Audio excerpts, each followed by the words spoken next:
Hey guys, I'm now live here. Today we are talking about the cost of being a high performer on autopilot without noticing it or interrupting the pattern.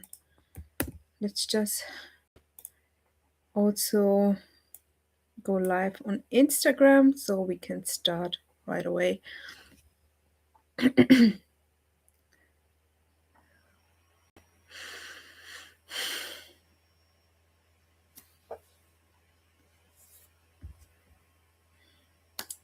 Hello, also here on Instagram. Today, I want to talk about the cost of being a high performer on autopilot without noticing it and interrupting the patterns to actually change. I got inspired yesterday from a call. I spent over an hour yesterday on a deep call with a great leader, a brilliant leader in a global tech space. And on paper, they are the definition of success.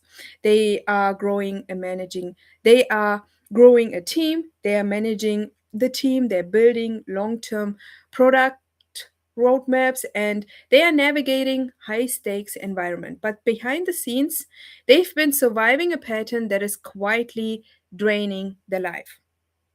And what I see in this identity of this person, this leader, is the fixer. And they are the one who ensures the system don't break. But their day has become a global tug of war.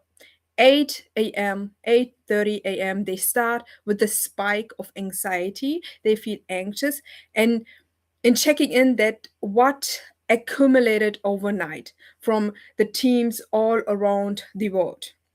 And midday, they finally find a moment of control. But after 1 p.m. or 2 p.m., the other side of the world wakes up, and suddenly they are hit by a back-to-back meeting and no time to process the meeting and no time to breathe. Just being in this autopilot and just being in a state of, I need to function right now. And they also told me something that broke my heart. They said, I'm physically at home, but I withdraw in my shell. They close the laptop, but the brain stays on a loop. They are at a restaurant or sitting with the partner, but they aren't present. They can't be in that moment where they are because the mind is still on and it's still in work, at work. And they feel reserved and withdrawn and mentally exhausted because of that. They've been taking tactical shortcuts at work to please management, even though their internal states are screaming for a better way. They're also carrying the weight of the whole system on their shoulders. And it's making them wake up at 3 a.m. or even 2 a.m. with racing thoughts, and sleep become a challenge. Even if it's just 2 times a month, it's again a challenge with sleep because you wake up with thoughts you didn't want to think about when you're sleeping. You want to relax, right? Because the real problem here is at first they thought the problem was productivity and they thought they needed a better delegation, a more rigid schedule, and they thought they need to be just stronger, but that wasn't it. That wasn't the real problem. The real issue was decision fatigue and a lack of safety. When you are the key person dependency, you don't feel safe unless you are grabbing onto every fire. You don't trust that things will stay upright if you let go. So you give your energy to every unexpected escalation, and you let your own deep strategic work behind. That stuff that actually moves the needle, that stuff that actually moves you forward.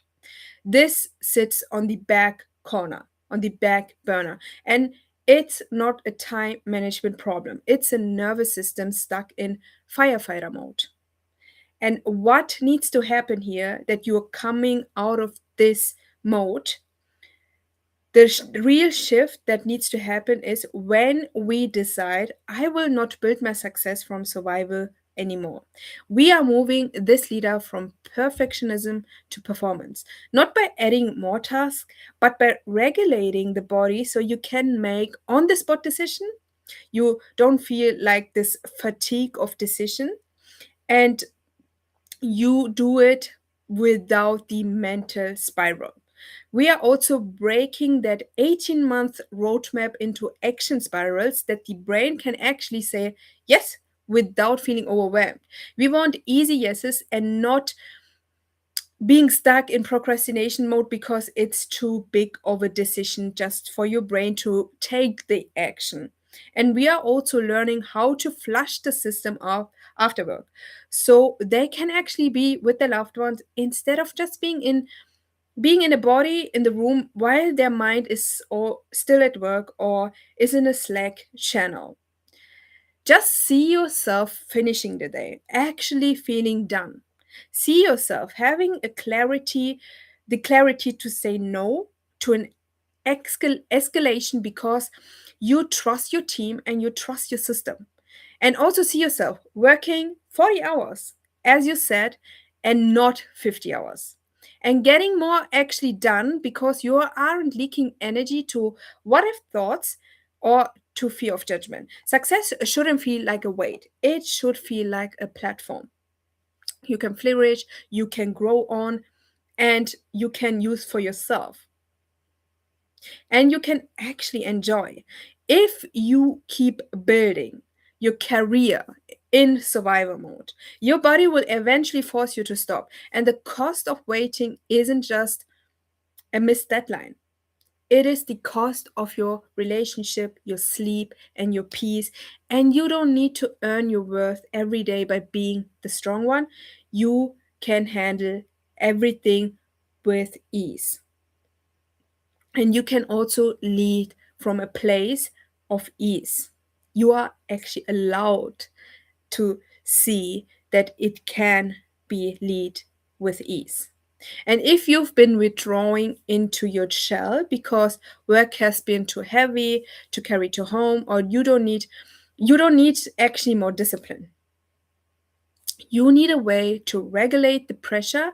You have done hard things before, and you can do this too. In comparison to that, it is actually simple when you hear that.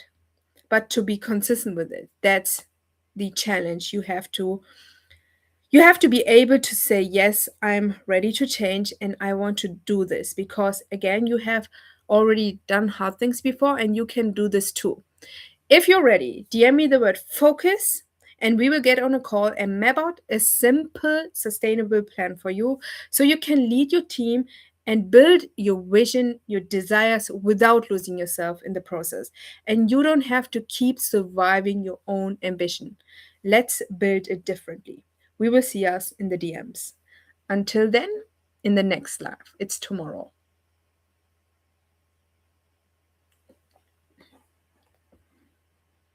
Here also, let me just end the live.